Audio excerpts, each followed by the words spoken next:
नमस्कार दोस्तों, कैसे हो आप सभी लोग। आशा करते हैं आप सभी लोग अच्छे होंगे और अपनी पढ़ाई में लगे होंगे। तो दोस्तों, डेली के 10 महत्वपूर्ण करंट अफेयर में आज एक बार फिर से आप लोगों का स्वागत है। दोस्तों, कई दिनों से 2-3 दिनों से आप लोगों का कोई वीडियो अपलोड नहीं हो पाया था करंट अफेयर का, तो आज फिर से दोस्तों शुरू करेंगे आज के 10 महत्वपूर्ण करंट अफेयर। आप सभी लोगों का एम क्लासेस में स्वागत है। जिन्होंने अभी तक हमारे चैनल को सब्सक्राइब नहीं किया है, चैनल को सब्सक्राइब कर लीजिएगा, बेल आइकन को दबा लीजिएगा। चलिए दोस्तों, आज का पहला क्वेश्चन शुरू करते हैं। नेशनल हैंडलूम डे हस्तकरघा दिवस 2026 के अवसर पर कुल कितने संत कबीर हैंडलूम अवार्ड और नेशनल हैंडलूम अवार्ड 2025 प्रदान किए गए हैं? तो आप लोगों को बताना है दोस्तों, इसमें कितने अवार्ड प्रदान किए गए हैं।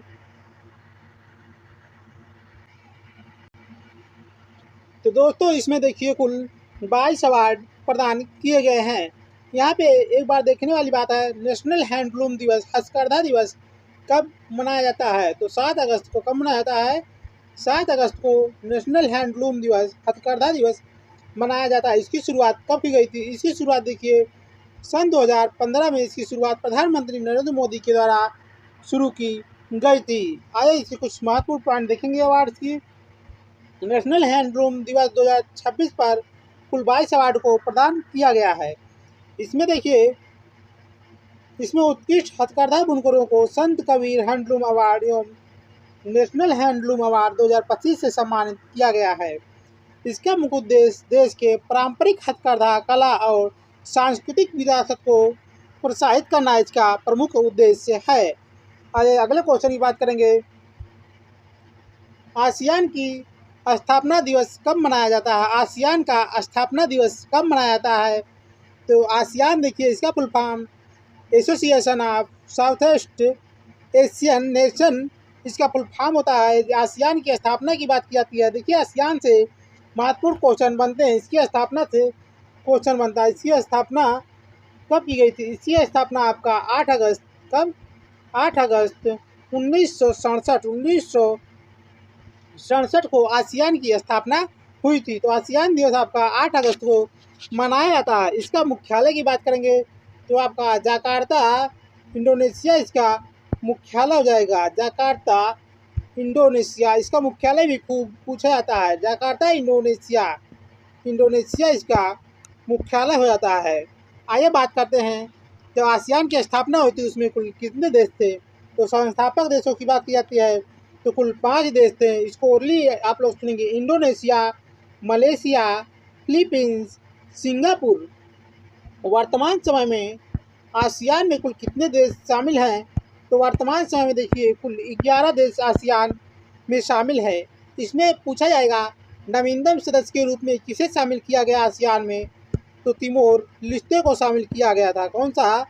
तिमोर लेस्ते इसका आसियान का नवीनतम सदस्य है। भारत देखिए इसका आसियान का सदस्य नहीं है। भारत आसियान का सदस्य नहीं है। चलिए नेक्स्ट क्वेश्चन की बात करेंगे। इसका कुछ मुख्य बिंदु देखेंगे। आसियान देखिए association of south east Asian nation इसका फुल फॉर्म हो जाता है। इसकी स्थापना दिवस प्रतिवर्ष 8 अगस्त को मनाया जाता है। जैसे आपको पीछे बताया गया था, 8 अगस्त 1967 को थाईलैंड बैंकॉक में इसकी स्थापना हुई थी। यह दक्षिण पूर्व एशियाई देशों के आर्थिक, राजनीतिक, सांस्कृतिक अंतर सरकारी संगठन है। भारत इसका सदस्य नहीं है। नेक्स्ट क्वेश्चन की बात करेंगे। NITI Aayog school education quality index 2026 में किस राज्य ने पहला स्थान हासिल किया है? तो नीति आयोग ने अपनी रिपोर्ट जारी की है, उसमें एजुकेशन क्वालिटी इंडेक्स जो 2026 का देखिए, एजुकेशन के नंबर पर सबसे पहला देश कौन सा, पहला राज्य कौन सा है भारत का? तो एजुकेशन क्वालिटी इंडेक्स में आपका पहले नंबर पर पंजाब राज्य आ चुका है। देखिए वहाँ की शिक्षा व्यवस्था कैसी हो गई है कि वह एजुकेशन क्वालिटी पे पहले नंबर पर आ गया। ऐसे सभी राज्यों को अपना कार्य करना चाहिए जिससे एजुकेशन शिक्षा में व्यवस्था को ज़्यादा बढ़ावा मिले। तो नीति आयोग जो भी रिपोर्ट जारी करता है उस रिपोर्ट की पूछे जाने की संभावना ज़्यादा बनती है। अध्यक्ष जो नीति आयोग के होते हैं, क्या अध्यक्ष आप लोगों को पता होता है कौन होते हैं? अध्यक्ष होता है पीएम होता है। कौन होता है? जो भी पीएम रहेगा वह नीति आयोग का पदेन अध्यक्ष जो होता है, पदेन अध्यक्ष इसका होता है। उपाध्यक्ष वर्तमान समय में कौन है? उपाध्यक्ष की बात करेंगे उपाध्यक्ष कौन है, तो आप लोगों को कई बार बताए हैं अशोक कुमार लाहिड़ी हैं इसके अध्यक्ष। अशोक कुमार लाहिड़ी को याद करेंगे, इसके उपाध्यक्ष हैं। अगर वर्तमान समय में सीईओ की बात करेंगे, सीईओ वर्तमान समय में सीईओ कौन है, तो सीईओ आप याद करेंगे अनुराग जैन। अनुराग जैन आपके नीति आयोग के सीईओ हैं, इसको भी आप लोग याद करेंगे। नीति आयोग देखिए किसकी जगह पे आया था, जो प्लानिंग कमीशन था उसी की जगह पे आपको नीति आयोग को लाया गया था। यह एक गैर लाभकारी गैर संवैधानिक संस्था है। चलिए नेक्स्ट क्वेश्चन देखेंगे, इसका मुख्य बिंदु। नीति आयोग द्वारा जारी स्कूल एजुकेशन क्वालिटी इंडेक्स में पंजाब ने प्रथम स्थान प्राप्त किया। यह सूचकांक राज्यों में स्कूली शिक्षा के स्तर, सीखने के परिणाम और समानता का मूल्यांकन करता है। पंजाब में बुनियादी ढांचे और प्रशासनिक सुधार में अभूतपूर्व प्रदर्शन दर्शाया गया है। यहाँ पे जो बुनियादी ढांचे हैं, जो स्कूल का स्ट्रक्चर है, और वहाँ जो प्रशासनिक सुधार का यहाँ पे प्रदर्शन किया गया है। देखिए अपने उत्तर प्रदेश में भी जो आपके स्कूल है, प्राइमरी टीचर भी आप लोग स्कूल देखेंगे कैसे जर्जर हो गए हैं। वहाँ पे ना ही व्यवस्था है, कहीं कहीं अभी भी टाटी जो होती है उस पर बैठने की व्यवस्था है, कोई ब्रेंच व्रेंच की व्यवस्था नहीं की है। तो इस पर सरकार को विशेष ध्यान देना चाहिए। उत्तर प्रदेश में भी एजुकेशन के सिस्टम में कोई भी आगे कदम नहीं बढ़ाया जा रहा है। चलिए नेक्स्ट क्वेश्चन की बात करेंगे। 2026 में कोलंबिया के 36वें प्रेसिडेंट कौन बने हैं, तो कोलंबिया में 36वें प्रेसिडेंट कौन बनाए गए हैं। प्रश्न नंबर 4 है, इसका देखिए एबेलार्डो डी ला एस्प्रिएला को बनाया गया है। किसको, एबेलार्डो डी ला एस्प्रिएला को बनाया गया है। इसका मुख्य बिंदु देखेंगे दोस्तों, एबेलार्डो डी ला एस्प्रिएला कोलंबिया के 36वें राष्ट्रपति चुने गए हैं। कोलंबिया दक्षिण अमेरिका महाद्वीप का एक प्रमुख देश है। इसकी राजधानी देखिए क्या है, कोलंबिया की राजधानी भी आपका पेट में पूछा जाता है, यहाँ से राजधानी भी देख लेंगे। कोलंबिया की राजधानी बोगोटा है। कहाँ पे, बोगोटा है। यह देश के आर्थिक एवं प्रशासनिक क्षेत्रों में महत्वपूर्ण दिशा तय करेगी। आइए 5वें नंबर क्वेश्चन देखेंगे। इंडिया की पहली privately build 800 KN FFSC locks methane rocket engine का क्या नाम है। इस इंजन का नाम बताएंगे, आपका क्या नाम है, एवरेस्ट नाम है। इंडिया की पहली privately build 800 KN FFSC locks methane rocket engine का क्या नाम है, एवरेस्ट नाम। इसका मुख्य बिंदु देखा जाएगा तो भारत के पहले निजी स्तर पर निर्मित 800 KN FFSC class methane rocket का नाम एवरेस्ट है। यह इंजन लिक्विड ऑक्सीजन और मीथेन ईंधन तकनीकी पर आधारित जो उच्च तापीय दक्षता प्रदान करता है। यह उपलब्धि भारत के निजी एरोस्पेस सेक्टर में एक ऐतिहासिक क्रांति को दर्शाता है। दोस्तों आइए नेक्स्ट क्वेश्चन की बात करेंगे। आज का छठा क्वेश्चन जो है, कर्नाटक में खोजा गया 12वीं शताब्दी का बीरगल्लू किससे संबंधित है। जो बीरगल्लू है किससे संबंधित है, कर्नाटक में खोजा गया 12वीं शताब्दी का बीरगल्लू किससे संबंधित है, तो यह आपका हो जाएगा विष्णुवर्धन से। किससे, विष्णुवर्धन से संबंधित है। इसका मुख्य बिंदु देखेंगे, कर्नाटक में खोजा गया 12वीं शताब्दी का प्राचीन बीरगल्लू होयसाल राजवंश, किसके, होयसाल राजवंश के प्रतापीय राजा विष्णुवर्धन से संबंधित। यहाँ पे आपका इतिहास का भी क्वेश्चन होयसाल के प्रतापी राजा विष्णुवर्धन से संबंधित है। बीरगल्लू या बीरगल युद्ध भूमि में वीरगति प्राप्त करने वाले योद्धाओं के सम्मान में स्थापित स्मारक की शिलाएं होती हैं।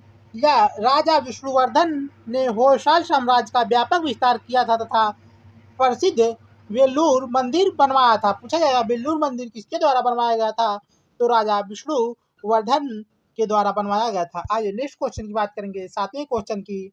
तो वेद बेलांदु प्रकाश जिनका हाल ही में निधन हो गया किस क्षेत्र के विशेषज्ञ हैं, तो ये आपका रस शास्त्र एवं आयुर्वेद के हैं। किसके, रस एवं आयुर्वेद शास्त्र के विशेषज्ञ हैं। तो मुख्य बिंदु देखेंगे यहाँ पे, प्रसिद्ध चिकित्सक वैद्य बालेंद्र प्रकाश रस शास्त्र एवं आयुर्वेद के अंतर्राष्ट्रीय स्तर के विख्यात विशेषज्ञ थे। उन्होंने जटिल एवं असाध्य रोगों के उपचार हेतु आयुर्वेदिक धातु औषधि प्रणाली पर विशेष शोध किया था। चिकित्सा क्षेत्र में उनके महान योगदान के लिए उन्हें भारत सरकार द्वारा पद्मश्री से भी सम्मानित किया गया था। रस शास्त्र एवं आयुर्वेद से प्रसिद्ध हैं कौन? वैद्य बालेंद्रु प्रकाश। आइए 8वें नंबर क्वेश्चन की बात करेंगे। Taxation and other law bill 2026 किस अधिनियम में संशोधन के लिए लाया गया है? कौन सा? Taxation and other law amendment bill 2026 किस अधिनियम में संशोधन के लिए लाया गया है? तो ये आपका हो जाएगा भुगतान और निपटान प्रणाली अधिनियम 2007। इसमें देखिए जो यूपीआई लेन देन की बात की जा रही है, बहुत लोग कह रहे हैं इस पे यूपीआई लेन देन पे पैसा लगने लगेगा। तो अभी ये बात स्पष्ट नहीं हो पाई है दोस्तों कि यूपीआई के लेन देन पर पैसा लगाने जा रही है सरकार कि नहीं लगाने जा रही। अभी इस पर कोई कंफर्म न्यूज नहीं आई है। तो भुगतान और निपटान प्रणाली के लिए यह संशोधन बिल लाया गया है। यह विधेयक भुगतान और निपटान प्रणाली अधिनियम 2007 में आवश्यक विधायी संशोधन करने के लिए पेश किया गया है। इसका मुख्य उद्देश्य डिजिटल लेन देन, वित्तीय पारदर्शिता तथा कर अनुपालन व्यवस्था को सुदृढ़ करने की बात की गई है। इससे देश में डिजिटल पेमेंट इकोसिस्टम अधिक सुरक्षित और प्रभावी बनेगा। लेकिन जो इसमें व्यवस्था की गई उसको देखते हुए दोस्तों सरकार कह रही है कि हम छोटे कारोबारी और उपभोक्ता के लिए इस पे पेमेंट पे पैसा नहीं लगाएंगे। लेकिन आगे देखने के लिए लोगों का अनुमान है कि इस पे भुगतान पे पैसा लगाया जाता है। लेकिन देखिए आगे क्या होता है, अभी कुछ कंफर्म नहीं है। दोस्तों देखिए 9वां क्वेश्चन, आरबीआई ने वित्तीय वर्ष 2026-27 में अपनी तीसरी द्वैमासिक मौद्रिक नीति बैठक में नीतिगत रेपो दर को किस स्तर पर रखा है? तो देखिए आरबीआई को जो मौद्रिक नीति जारी को होती है, अब द्वैमासिक नीति जारी होती है, तो यहाँ पे जो रेपो दर कितना रखा गया है वर्तमान समय जो नई रिपोर्ट आई है, तो यहाँ रेपो रेट को आपका 5.25 रखा गया है। कितना? 5.25 रेपो रेट को रखा गया है। तो थोड़ा सा आरबीआई के बारे में बात करेंगे।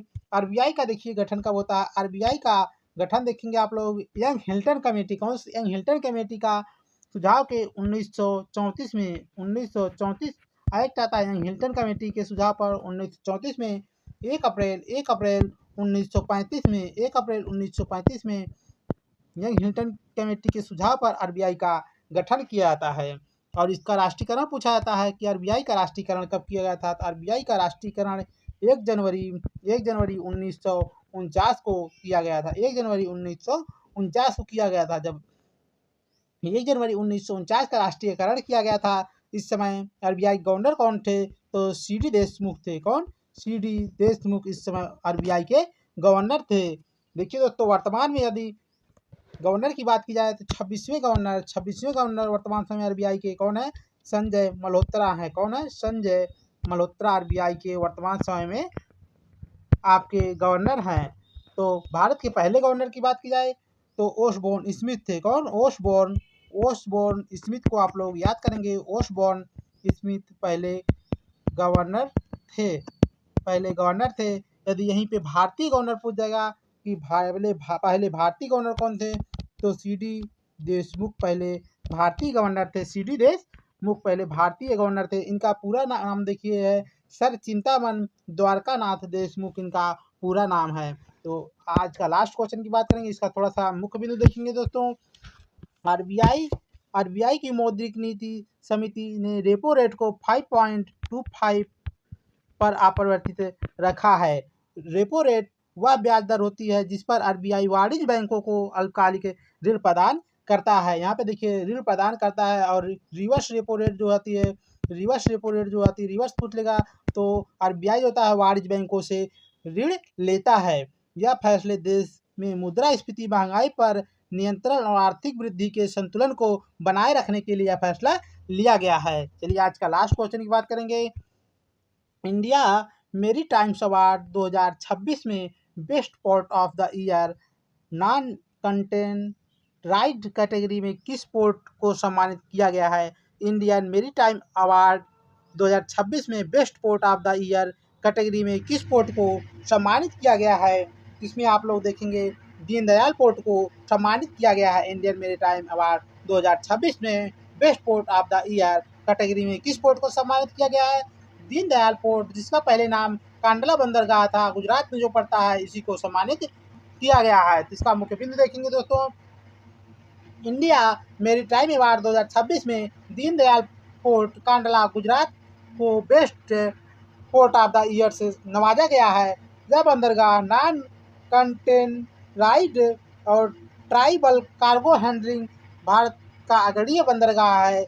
इस पुरस्कार से इसकी उत्कृष्ट लॉजिस्टिक दक्षता और त्वरित परिचालन दक्षता को मान्यता मिलती है। तो दोस्तों, इस प्रकार से आज का जो 10 महत्वपूर्ण क्वेश्चन था समाप्त होता है। आप लोग इसमें अतिरिक्त फैक्ट भी देखेंगे, आपका जो जीएस होता है इसमें भी बताया जाता है करंट से रिलेटेड करके, जिससे आपका जीएस भी तैयार होता रहेगा और 10 महत्वपूर्ण करंट भी तैयार होते रहेंगे। तो दोस्तों, इसी के साथ समाप्त करते हैं इस वीडियो को। जिन्होंने अभी तक चैनल को सब्सक्राइब नहीं किया है, चैनल को सब्सक्राइब कर लीजिएगा, बेल आइकन को दबा लीजिएगा और हमारे चैनल को सब्सक्राइब करिएगा, वीडियो को लाइक करिएगा। जय हिंद दोस्तों।